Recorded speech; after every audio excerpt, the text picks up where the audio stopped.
नमस्कार। आज हम एक बहुत ही दिलचस्प कहानी पर बात करने वाले हैं। भक्ति और विश्वास की कहानी। जी बिल्कुल, हनुमान जी और उनके एक भक्त गोपाल की कहानी है ये। हाँ, और ये हमें मिली है एक पुराने पाठ से, हनुमान जी और भक्त गोपाल की कथा। इसमें एक चमत्कार का भी जिक्र है। अच्छा। तो आज कोशिश करते हैं समझने की कि भाई सच्ची भक्ति और वो जो अटूट विश्वास कहते हैं उसका मतलब क्या है इस कहानी के जरिए। हाँ, ये जानना दिलचस्प होगा। कहानी शुरू होती है गोपाल से। बहुत गरीब है, लेकिन हनुमान जी में उसकी आस्था मतलब बहुत गहरी है। तो चलिए अब देखते हैं इस कहानी में क्या क्या है। जी। तो गोपाल का रोज का नियम था सुबह उठना, हनुमान जी की पूजा करना, हनुमान चालीसा पढ़ना और फिर मजदूरी करने निकल जाना। उसकी कोई ऐसी दुनियावी इच्छा नहीं थी, बस एक ही बात थी मन में। क्या? कि बस जीवन हनुमान जी की सेवा में ही बीते। और देखिए, ये बात अहम है कि उसकी गरीबी, उसकी जो आर्थिक स्थिति थी, वो उसकी भक्ति के रास्ते में नहीं आई। बिल्कुल नहीं। अक्सर लोग अपनी परेशानियों का हवाला देते हैं, लेकिन यहाँ वो भाव है ही नहीं। ये निस्वार्थ सेवा का एक अच्छा उदाहरण है मेरे ख्याल से। सही कहा। लेकिन फिर कहानी में जैसा होता है, एक मुश्किल दौर आता है। गांव में भयानक सूखा पड़ जाता है। अच्छा। खाने पीने की कमी हो जाती है। गोपाल के बच्चे भी भूखे हैं।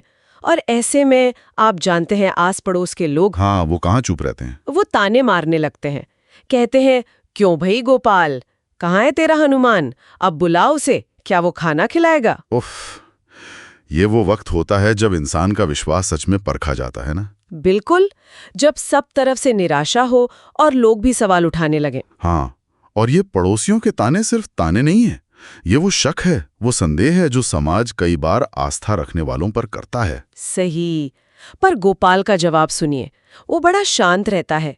कहता है, बजरंगबली की कृपा में देर हो सकती है, अंधेर नहीं। क्या बात है, मतलब उसे अब भी पूरा यकीन था। हाँ, उसका विश्वास डिगा नहीं। और ये जवाब दिखाता है कि उसका भरोसा बाहरी चीजों पर नहीं टिका था, वो अंदर से मजबूत था। ये सिर्फ उम्मीद नहीं, ये एक तरह की गहरी आस्था है। ये सोचना भी दिलचस्प है कि इतनी मुश्किल में भी ऐसा भरोसा आता कहाँ से है। और फिर चमत्कार होता है। उसी रात को जब परिवार इस मुश्किल में था, दरवाजे पर कोई आता है। कौन? एक बूढ़े साधु। वो गोपाल को एक बोरा देते हैं और कहते हैं, इसे बजरंगबली ने तुम्हारे लिए भेजा है। अच्छा, सीधे बजरंगबली का नाम लेकर? हाँ। और जब गोपाल वो बोरा खोलता है तो देखता है कि उसमें तो जरूरत का सारा सामान है। गेहूं, चावल, दाल, घी, मिठाई भी। अरे वाह! अगले दिन तक तो पूरे गांव में ये बात फैल गई। यहाँ एक चीज नोट करने वाली है। मदद सीधे हनुमान जी ने आकर नहीं दी। नहीं। वो एक साधु के रूप में आई। ये अक्सर ऐसी कहानियों में होता है। दैवीय मदद किसी इंसानी रूप में या किसी और जरिए से आती है। हाँ, ये शायद दिखाता है कि मदद अप्रत्याशित तरीकों से मिल सकती है। बिल्कुल। या शायद ये कि ईश्वर इंसानों के जरिए ही काम करते हैं।